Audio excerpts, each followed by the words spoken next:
meditando inicialmente em 1 de João, no capítulo 4. Primeira Epístola de João, no capítulo 4, nós vamos ler 3 versículos, o 11, o 20 e o 21. 1 de João, capítulo 4, versículo 11 diz assim: Amados, considerando que Deus amou dessa forma, nós também devemos amar uns aos outros. Nós vamos repetir esse versículo para depois prosseguir. 1 de João 4, verso 11: Amados, considerando que Deus amou dessa forma, nós também devemos, amados, considerando que Deus amou dessa forma, nós também devemos amar uns aos outros. Então, aqui nós vamos fazer uma pequena pausa para depois prosseguir. Nós já podemos e precisamos entender o que o Senhor está falando para mim e para você através desse versículo. Ele diz assim: amados, ou seja, quem que é amado de Deus? Nós somos amados de Deus. Eu, você, todos nós que pertencemos a Ele, somos amados dele, somos amados por Ele. Considerando que Deus amou dessa forma, de que forma que Deus provou o amor dele por nós? Enviando o seu Filho, o Senhor Jesus Cristo, para se sacrificar por nós, para se tornar um sacrifício vivo, santo e agradável a Deus, para se tornar o nosso Redentor, o nosso Libertador. Amém? Então, Ele nos amou dessa forma. E agora, o apóstolo João está também falando para mim e para você. Considerando que Deus nos amou dessa forma, nós também devemos amar uns aos outros. Ou seja, qual é a forma como nós devemos amar uns aos outros? Da mesma forma como Deus nos ama, da mesma forma como Jesus nos ama, da mesma forma como o Espírito Santo nos ama. Amém? Então essa é a forma como nós devemos amar uns aos outros. É bem difícil, né? Nós podemos já de início chegar a essa conclusão. Não é fácil, não é fácil. E nós sabemos que amar não é um mero sentimento. Eu gosto sempre de frisar isso, porque às vezes a pessoa pensa assim: não, se eu estiver amando, se eu estiver sentindo amor pelo meu próximo, glória a Deus, eu estou amando de uma forma, talvez, quem sabe, parecida, próxima daquela com que Jesus nos ama. Então, até certo ponto, estaríamos assim, vamos dizer que tal pessoa estaria cumprindo, né, o mandamento de Jesus, o mandamento do Senhor. Mas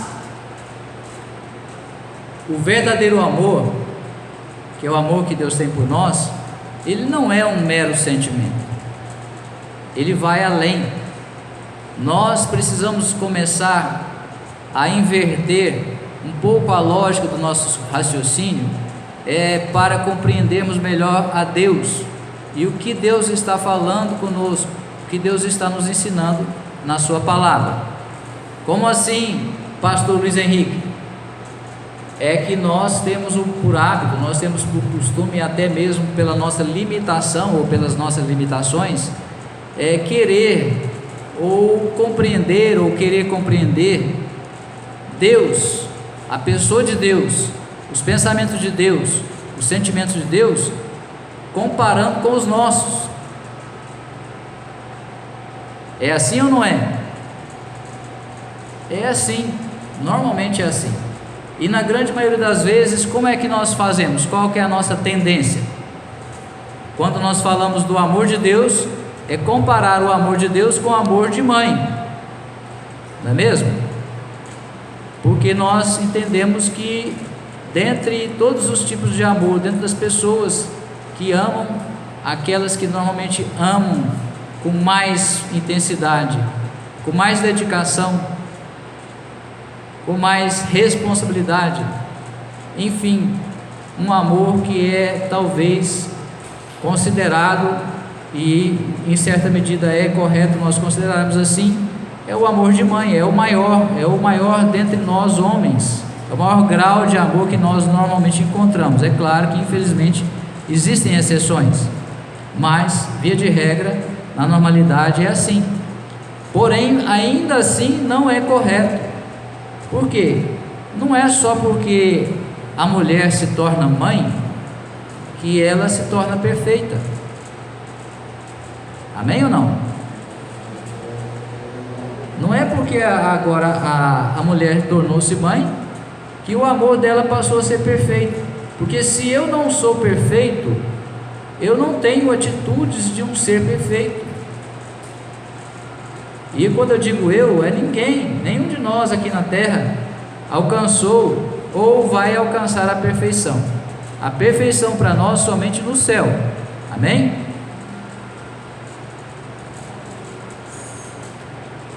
Mas graças a Deus que lá nós seremos perfeitos. Porém, o mandamento de Deus também para nós é que nós devemos ser perfeitos. O Senhor Jesus mesmo falou isso. Ele disse: sede perfeitos como é perfeito o meu Pai que está no céu. Então parece até uma contradição. Nós não somos perfeitos, mas Deus quer que nós sejamos perfeitos. Então como que nós vamos fazer para sermos perfeitos aqui na terra? Nós vamos nos esforçar, nos dedicar. Nós vamos fazer tudo o que nós sabemos que precisamos fazer, que é orar mais, jejuar mais, nos consagrarmos mais, nos santificarmos mais, buscar mais, estreitar o nosso relacionamento com Deus, nos aproximarmos mais de Deus, ter um relacionamento de intimidade com Deus, de tal maneira que em tudo que nós formos fazer, nas mínimas coisas, nós vamos estar ligados em Deus, pensando em Deus, chamando Deus para estar conosco, para caminhar conosco no nosso trabalho, na hora do nosso repouso, em todos os momentos, enquanto nós vamos caminhando pela rua, ou a pé, ou de ônibus, ou de carro, não importa. Em tudo e em todos os momentos nós vamos nos educar, nos programar e nos educar para ter um relacionamento de intimidade com Deus.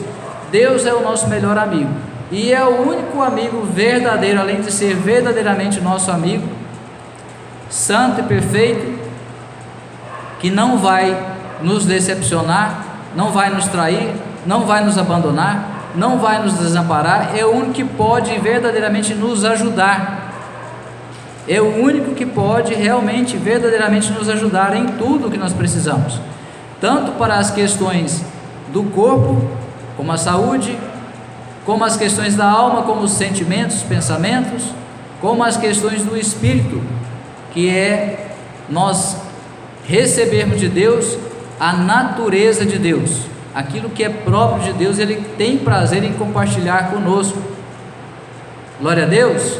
Olha só que privilégio que nós temos, que é receber tudo aquilo que é próprio de Deus em nós, através do seu Espírito.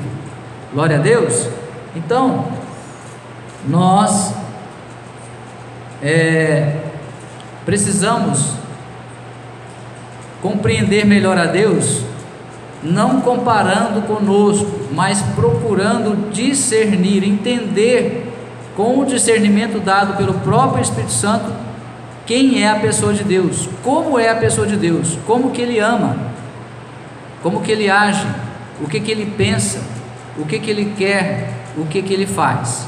Quando nós vamos conhecer alguém, nós precisamos examinar essas coisas, prestar atenção, investigar, observar. E com Deus também deve ser mais ou menos assim.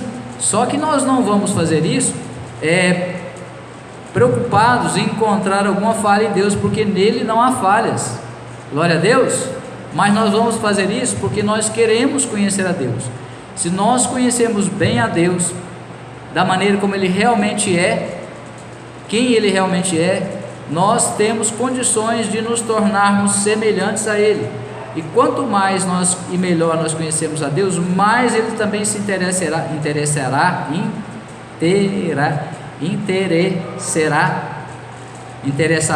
melhor dizendo, me enrolei com essa palavra, mais Ele se interessará em compartilhar conosco, em se revelar mais a nós. A Bíblia deixa isso claro: achegai-vos a Deus, e Ele faz o quê? Ele se achega a nós, ou seja, nós nos aproximamos de Deus, buscando, querendo, expressando a nossa vontade, o nosso interesse, e Ele, em contrapartida, corresponde conosco. Tudo que nós quisermos receber de Deus tem que ser em correspondência com Deus. Deus faz as coisas para nós, tem coisas que Deus faz por iniciativa dele, porque Ele sabe que se fosse esperar uma atitude nossa, uma iniciativa nossa, nós não teríamos condições de ter tais atitudes, mas Ele, em certa medida, espera por nós, espera a nossa iniciativa, porque Ele respeita a nossa vontade, e Ele nos quer também inteiro, com todo o nosso coração, não somente da boca para fora, não somente em alguns momentos, mas Ele quer o nosso coração inteiro, inteiramente consagrado a Ele, em nome do Senhor Jesus. Amém?